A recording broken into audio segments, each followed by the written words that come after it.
ঢাকা থেকে আমাদের খাবার নিয়ে আসা হয়েছিল, এগুলো এখন ফ্রিজে রেখে দিয়েছি। আমাদের ব্যাগটা মিসিং হয়েছিল।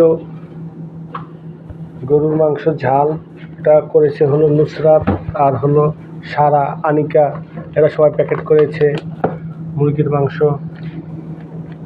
গরুর মাংস সাদা, গরুর মাংস ঝাল, কাবাব, গরুর মাংস ঝাল। এদিকে রুটি ভাজা হচ্ছে এখন।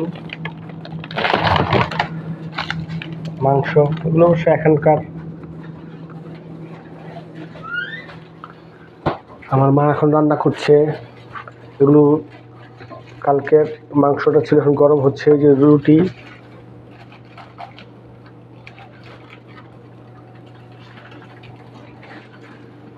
গরম গরম।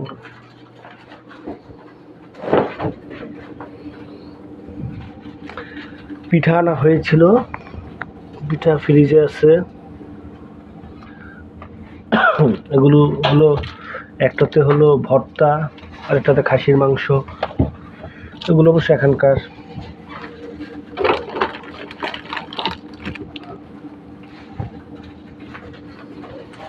তারপরে এগুলো ধুইতে হবে, পরিষ্কার করব।